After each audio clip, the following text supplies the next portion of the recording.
I've got it going. Thanks. Go ahead. Excellent.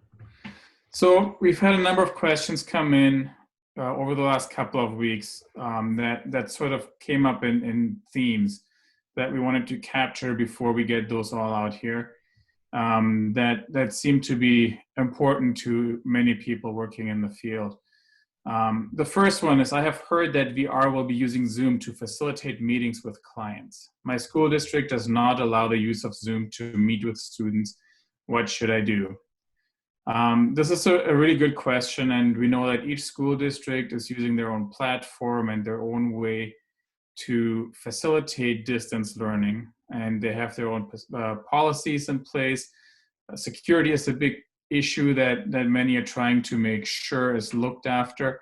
And then there have been some very famous instances where the little known platform named Zoom that now everybody has to figure out how to use has been breached on multiple occasions, and there's been some questions. So some of the school districts have said no to Zoom at various levels. There might be some variations of what may or may not be permissible. And some say you just cannot use it at all. With that being said, VR is actively trying to get their access to Zoom rolling, and their hope is to facilitate all distance meetings via Zoom, which some people are worried would create some level of conflict.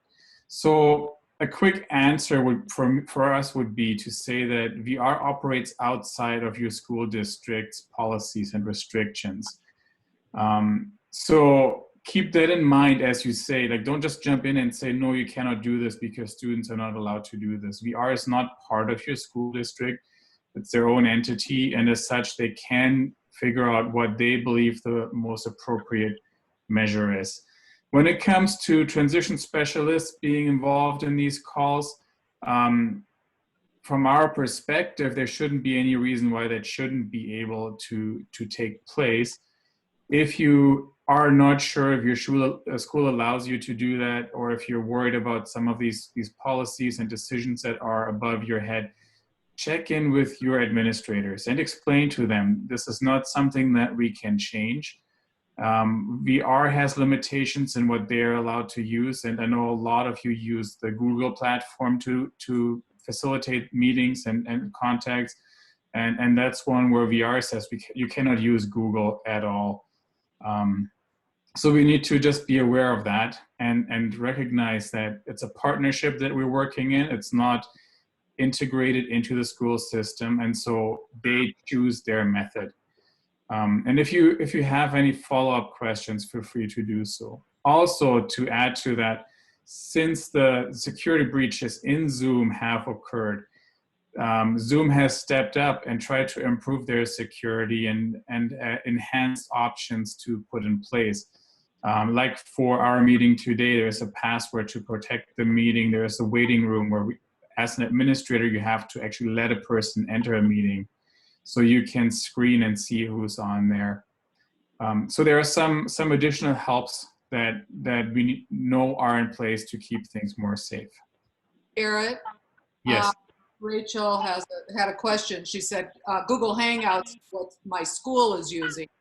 So Rachel, I'm hoping that answered your question, and that's great if when you're using that for working with your students through teaching pre-ets or something like that. But when it comes to meeting with VR, you would have to get onto Zoom, just like you are right now. I mean, all of you are on Zoom now, so it would be the same thing with NRC. And I know that many of the school districts, even if they don't allow Zoom for contact with students, use it as a platform for their staff meetings and their professional development options and those sort of things. So it is a great tool. And again, when in doubt, just ask someone who can give you a straight up answer. And if the initial answer is no, don't be afraid to gently push back and say, these are some of the things that we need to keep in mind when partnering with VR. And ultimately, we want to help our students and help them to be successful coming out of this. And so maintaining a level of service provision and partnership is beneficial to the students as well as to the organizations involved. Question number 2. I have students who are accepted into SWIFT this summer. I have heard that they have moved the start date back by a week. Is there any more information? Lisa. Yeah, sadly, the in-person Swift has been canceled. I'm gonna have a meeting with the students that were accepted on Zoom in a couple weeks and ask them what they feel they need, and see if we can do that virtually or whatnot. So that is what is happening with Swift right now. Thank you, Lisa. I'm going to give Mary Jo just a second to see if there are any additional questions. Anybody have, let's see, oh, I'm sorry, this one just came in, but was from the last one. Our groceries might have been here, I don't know. Is it? Somebody say something? I couldn't hear the question.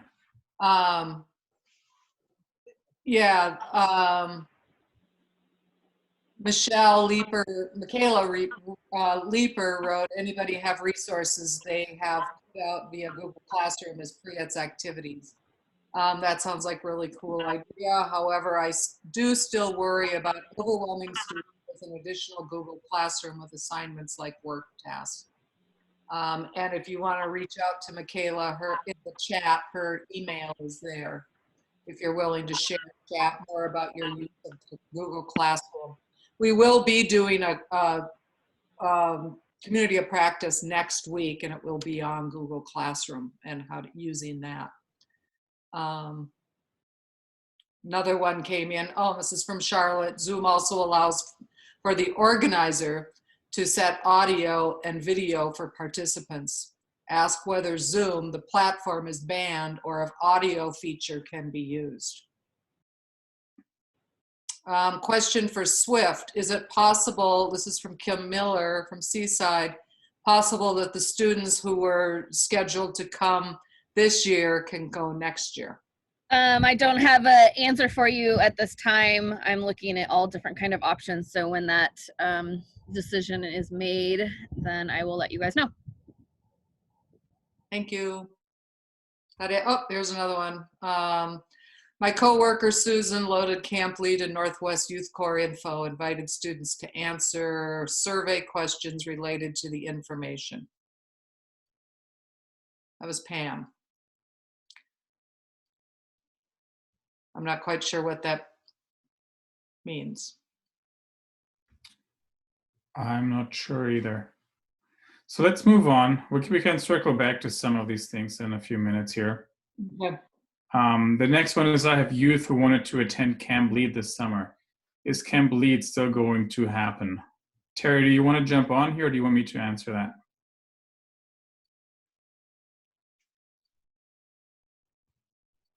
Terry, Kip says thank you to Lisa. She appreciates your hard work.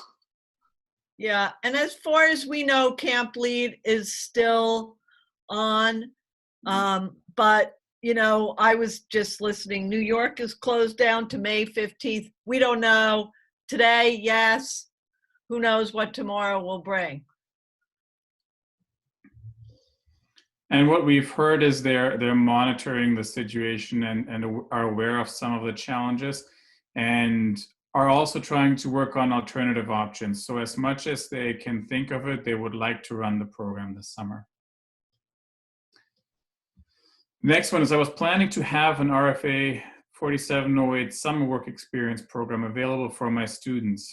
Is the RFA 4708 still available and can we run these programs? Very similar to what you've heard on those other things. We have not heard about any changes. VR hasn't announced that funds are not available or that summer work experiences have to be closed for the summer. However, since this is a fluid situation, things could change at any given point. And so stay tuned. For now, I would encourage you to think about how you could potentially access these funds and create a program. And if you can't run it this year, it's a good exercise to be ready for next year for the summer to follow up and maybe slightly modify the proposals that you've put together. Can I Um, interject? This is Sally, really quick. So I read the applications for the RFA and we haven't gotten any. So if you haven't filled them out. I mean, you might want to think about that because they're, the last 3 weeks, we haven't gotten any. Or no, it's been the last 2 months, I think. There are Yeah, the, side note, homework for all of you. Think about your summer programs. And even if it's in broad terms at this point, but put something into writing if you're really considering applying for the funds. And then on you- chat, there's a bunch of resources. I just want to, if people look at that, resources on teaching materials that you can use, from Project Search to a teen's guide to finding a job. There's a bunch of resources on there if you want to look at that. And so what we will do with those resources in the chat after we're done today, we'll take the chat and similar to the resource document we put together a couple of weeks ago, we'll add it to the website so you can circle back and see what are the resources that are shared by others. And we'll try and put a name to the resource who shared it with us so that everybody can maybe circle back and ask some more questions to follow up with those who have successfully accessed these. So the next question, I was planning to attend the 2020 YTP Summer Academy on June 25 and 26. Is it still taking place this year? I might sound a little bit like a broken record, but at this point, it's a planned event. As you may have noticed, we have not yet opened registration and are continuing to see what's happening. We really want to see all of you in June. And so we are really hoping that we can have Summer Academy, and we'll let you know as soon as we know more. When registration opens, I'm sure everybody will get at least one email, if not multiple emails, to register. And if we're forced to cancel for whatever reason, we'll let you know about that as well, so you can adjust your plans for that time. So with those, I have a question here. If it does, from Kia, if it does happen, has Summer Academy location been moved? No, it hasn't, Kia. If we do have Summer Academy, it will be at the 4-H camp just west of Salem. If by chance we do have to cancel it, we may think of some a video way to do it, a Zoom way. There's a lot of options that we can do. So we will let you know how it proceeds. However, Mary Jo, that is a change from last year's location. So Oh, I think everybody knows that. But okay. I'm just saying that for Kia's sake. It's not in Vernonia, it is in Salem. We have been saying that for a long time, but go ahead, Garrett. well, these are the questions that we have identified over the past couple of weeks. So I want to open it up, and feel free to unmute yourself and ask a question, or put a question up in the chat, and we'll try and answer as many of those as we can. Maureen says Michelle would like to know when we can bring students into YTP.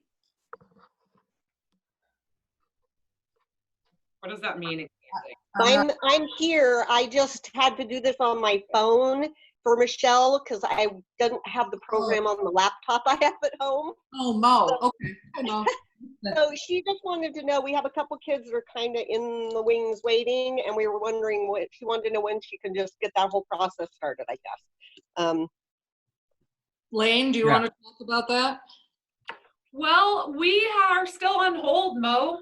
We're not scheduling any intakes or any in-person meetings at this time until further notice, and I've told Michelle that multiple times.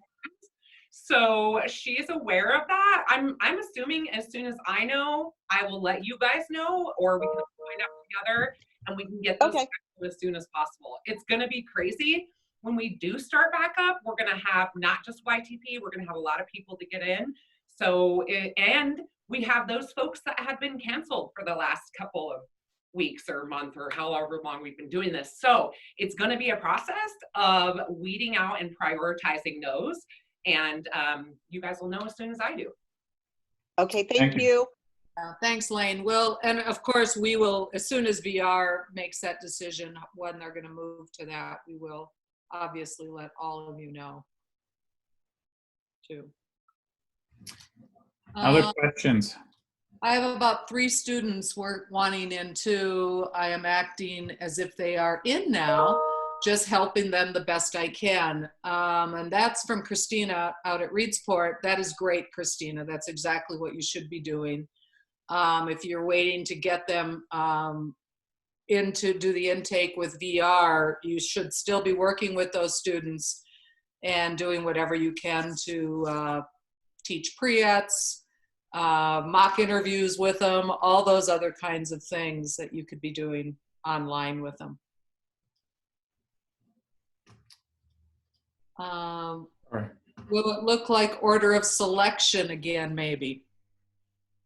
That word has not come up recently, but the part about the intakes is because we have to get like policies and approvals and all of that from the federal government, et cetera, to figure out how to do intakes online and get signatures and all that. So it's a big, long process. That's why intakes are not happening right now.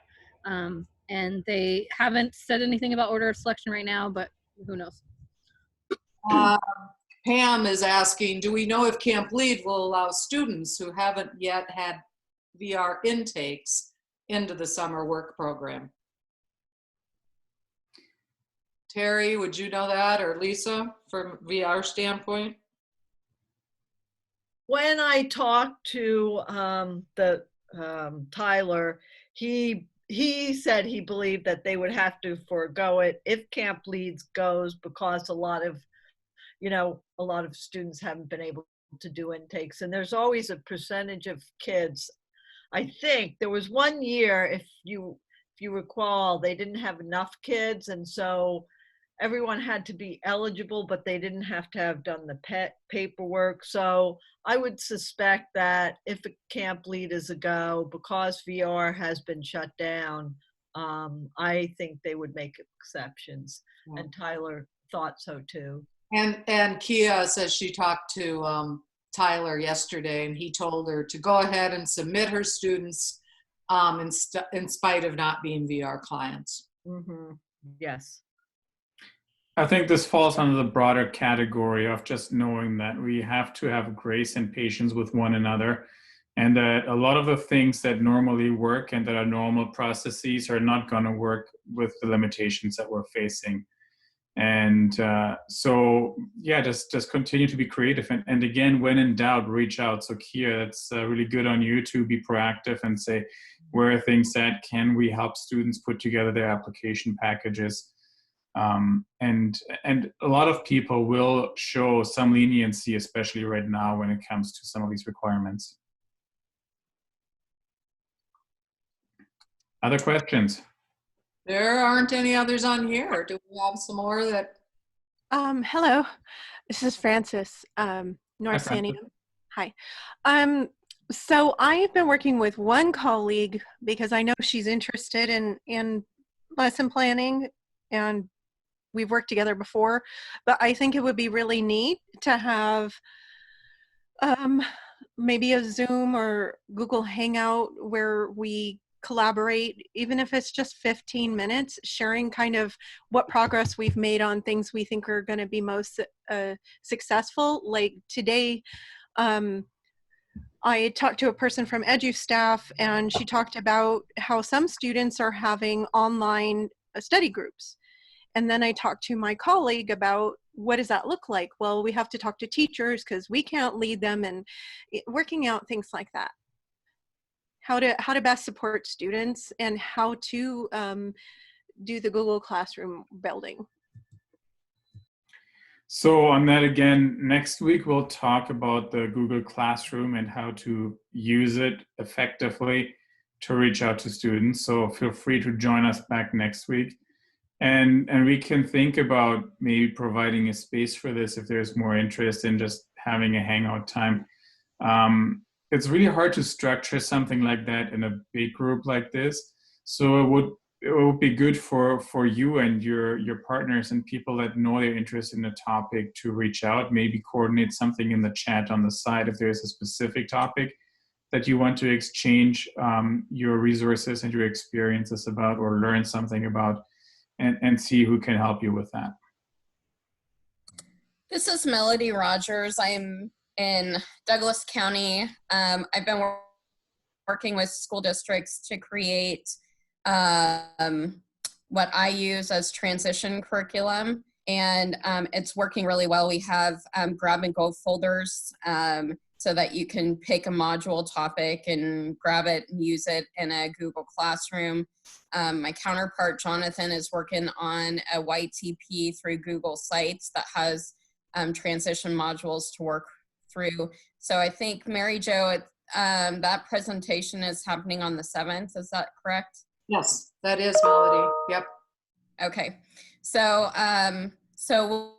we'll go over it more at that point in time.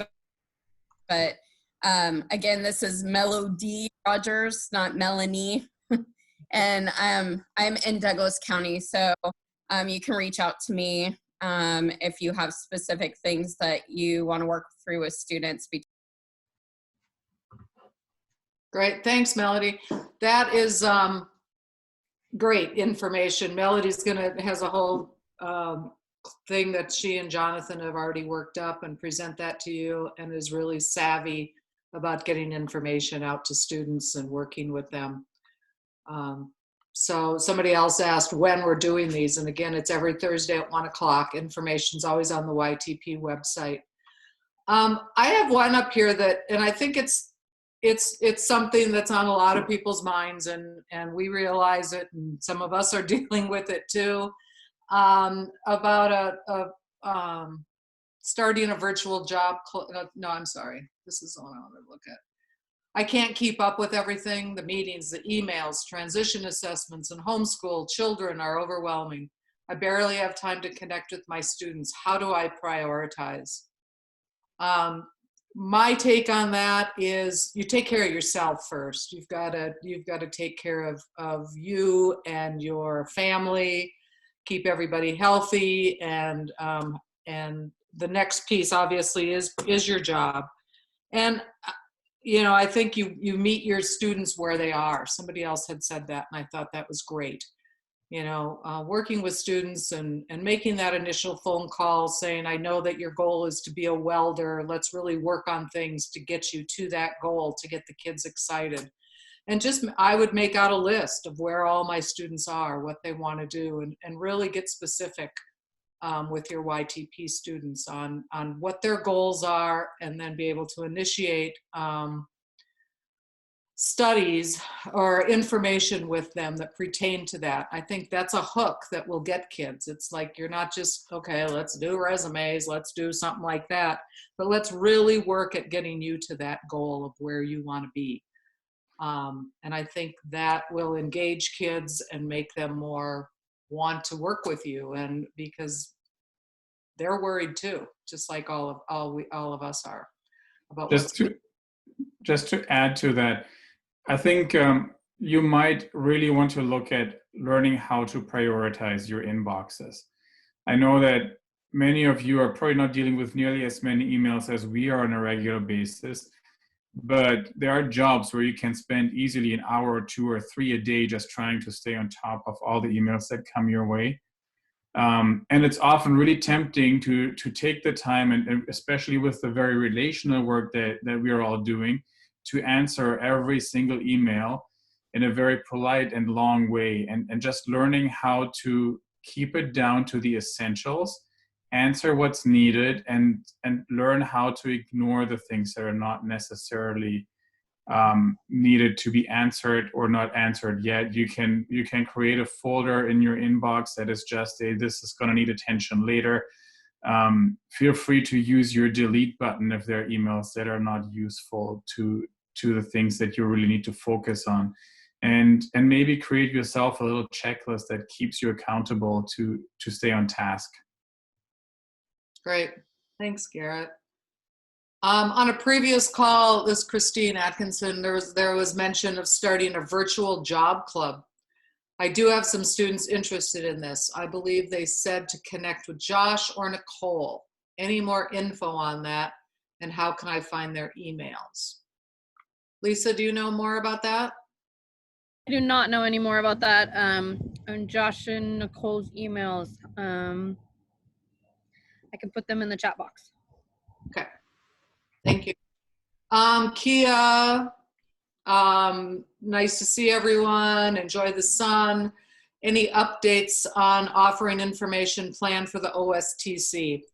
You know, now that you say that, Kia, I'm kind of like, yeah, that's kind of on my list too of prioritizing and getting back to that. We did talk. I talked with Nicole, who we had all the sessions planned and all of that. And right now we don't have anything planned for what was going to be presented. I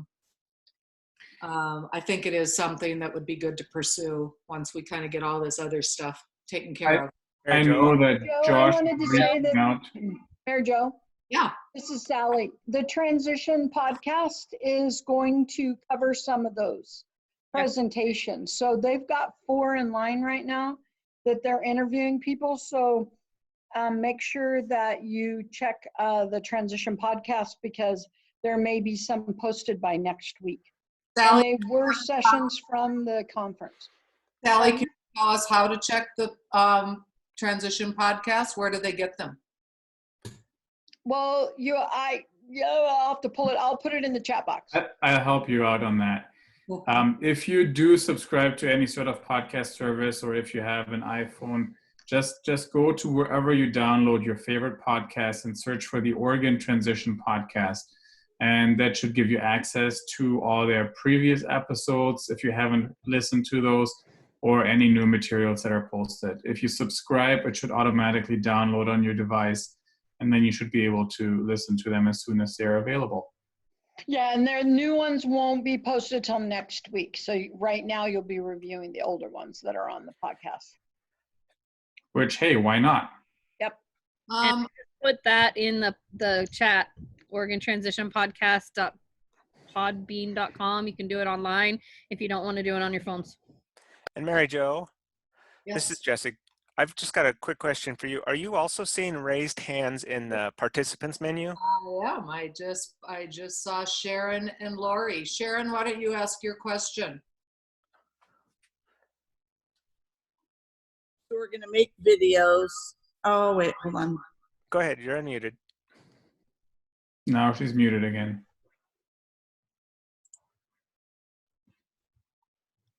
Sharon, you're on mute. Is that, but can you hear me now? Yes. Okay. What is the best place to post videos for our students? Like if we were going to make cooking videos or some kind of a demonstration, what is the best avenue for that? I would say check with your district of what they approve as an appropriate means to provide these services or access to those things to your students.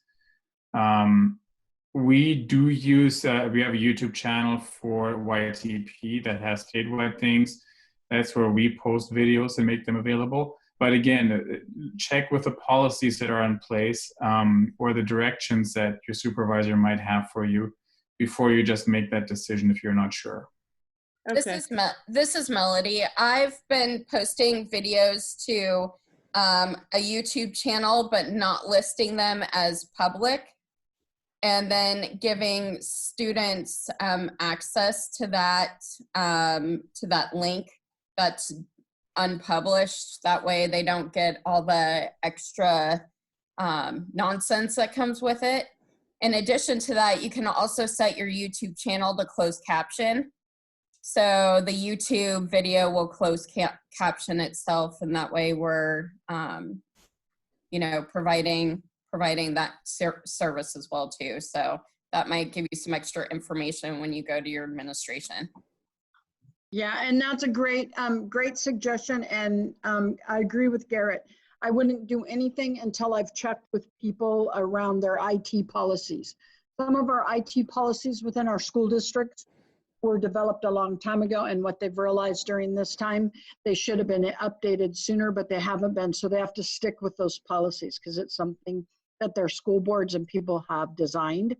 So just making sure whatever you're doing has been okayed by somebody is where I would go from a school district that you're working on, because there's many things that some of the school districts say no, whether they have, you know, security on them, whether you can mark them so they don't get advertisements, whatever it is, they're saying no to a lot of that. So just make sure that that's something you're doing before you do anything.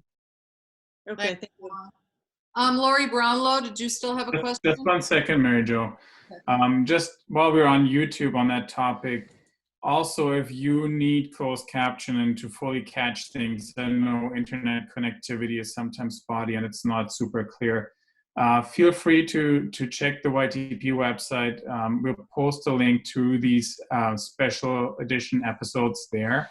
And then you can turn on the closed captioning, and that should help you be able to catch everything that we're talking about here. So, Lori, now you may ask your question.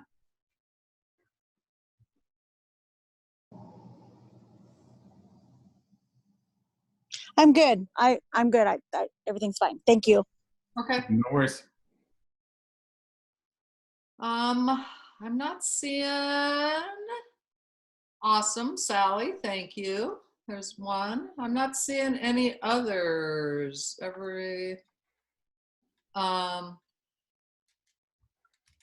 Any other questions that anybody has? Feel free to, you know, right now you could just jump in if you want, or raise your hand, or type something in the chat.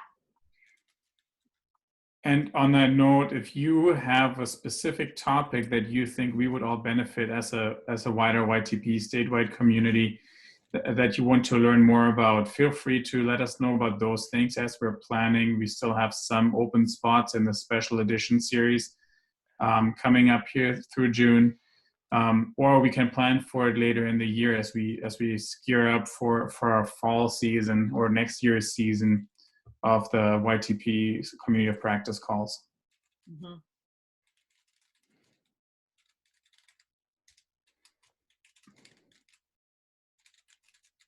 Oh. Best practices for job development.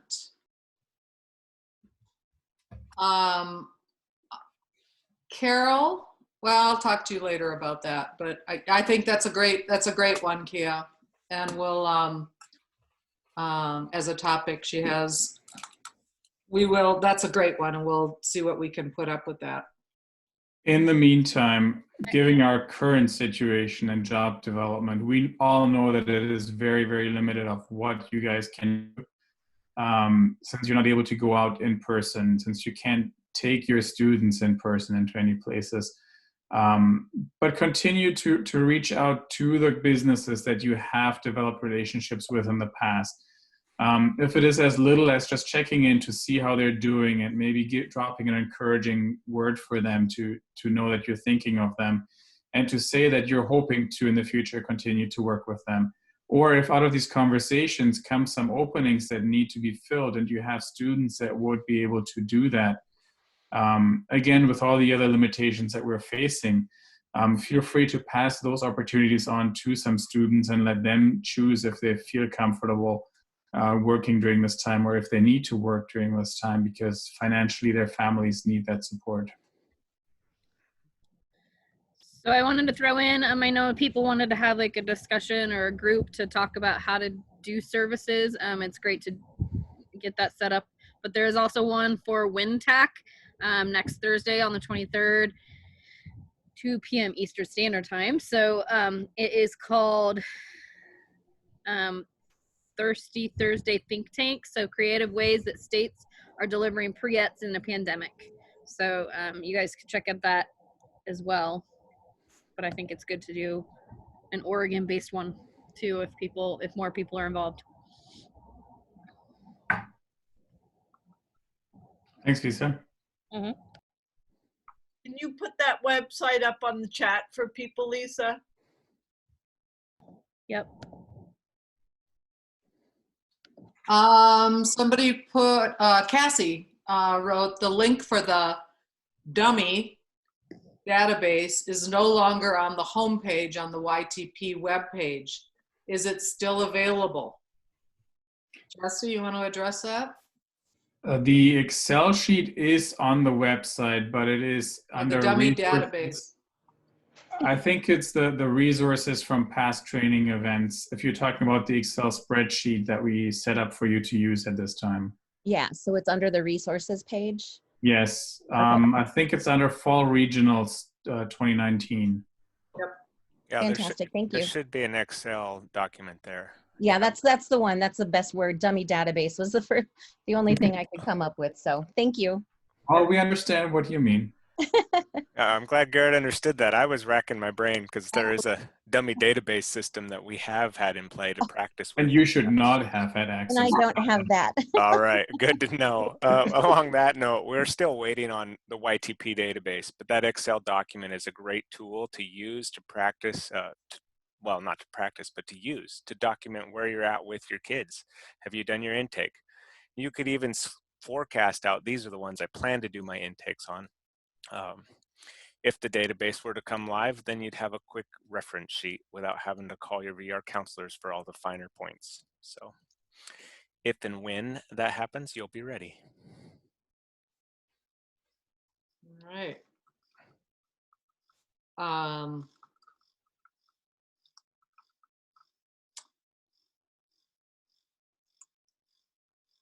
Let's see, Charlotte, FYI, WinTech is the National Technical Assistance for relative to WIOA, Workforce Innovation Technical Assistance Center.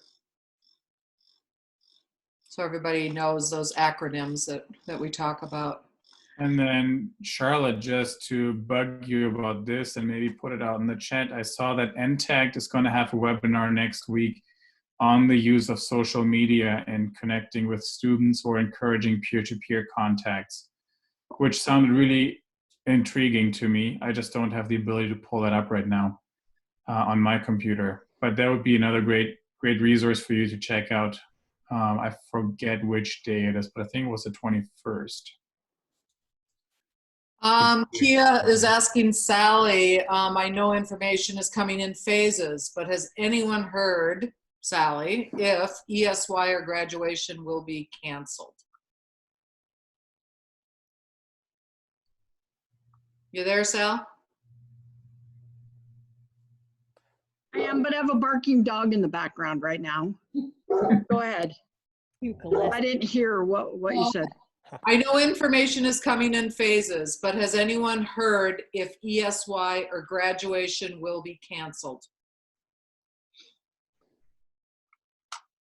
Well, from what has come out through the department is graduation ceremonies for now. They haven't said whether they'll be canceled. So I think you have to just that'll be played by ear. But if school's not in and we're not allowed to do anything more than what we're doing now, I would imagine. ESY is another story. That document hasn't come out yet. Okay, thank you. Francis, the farm work mentioned in a previous community of practice, is there a good resource for finding farms postings, help wanted? One I have accessed is Wilco's post board. Anybody have any information on that that's worked with local farms and how they've found out when there are jobs available? If and when you drive, keep your eyes open. They might have some signs up. And if you know that there are farms that traditionally hire seasonal workers, I would say feel free to just reach out to those farmers, try and get their phone numbers. If there's a farm stand or a farm store or something like that involved, there should be a contact information. Yeah, Garrett, that's a good point. And something else I'm just thinking through is something Lisa and I have talked with folks about in the past with the community mapping, and I know Charlotte and I have talked about it too. But the way that some people are doing that is as simple as pulling up your Google phone or your phone, typing in farms near me, and seeing how many spots pop up, and then making phone calls from that point and seeing if there's openings. The Wilco Farm Board that's in a store, Wilco's open. If you happen to be shopping there, you can go in and look at that. You might be able to call their line and they could just say, yeah, we have some postings for jobs, or no, we don't.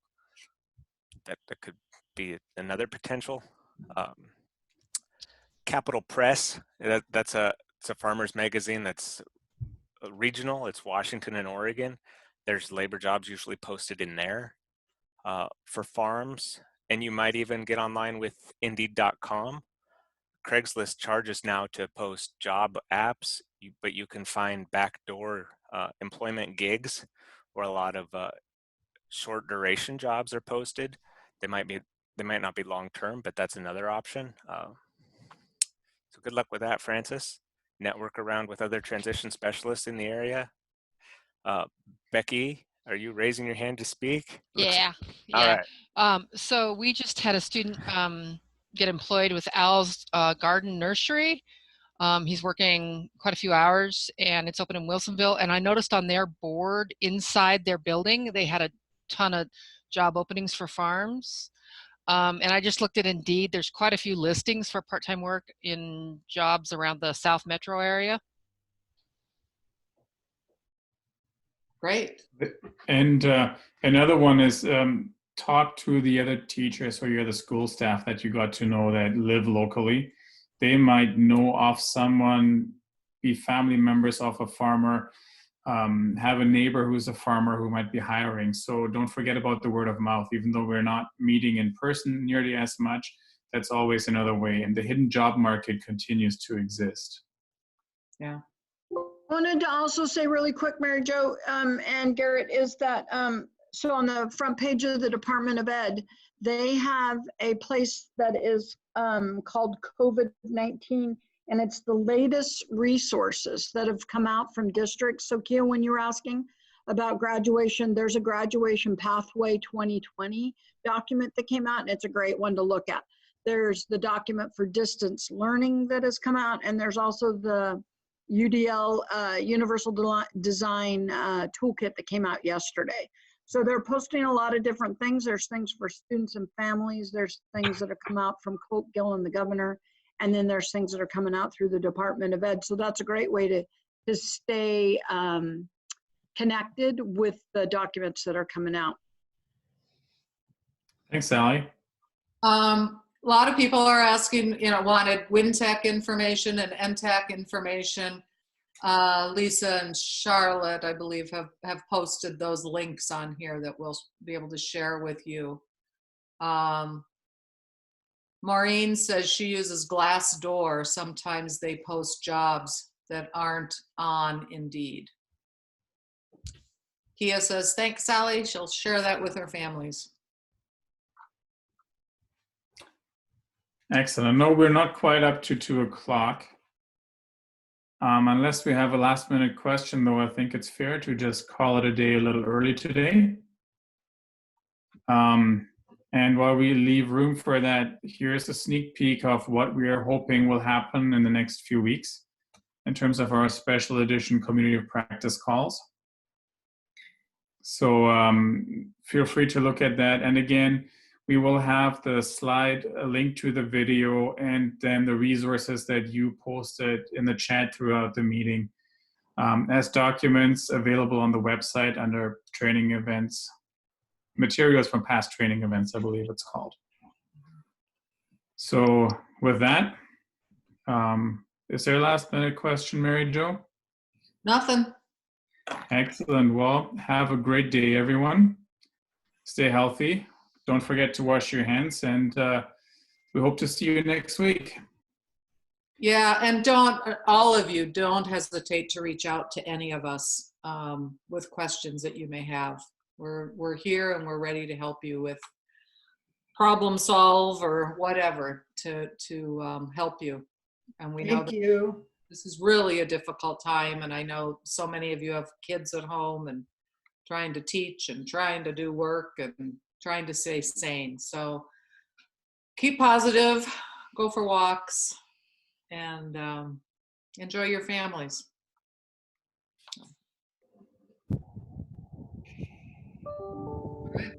Thank you.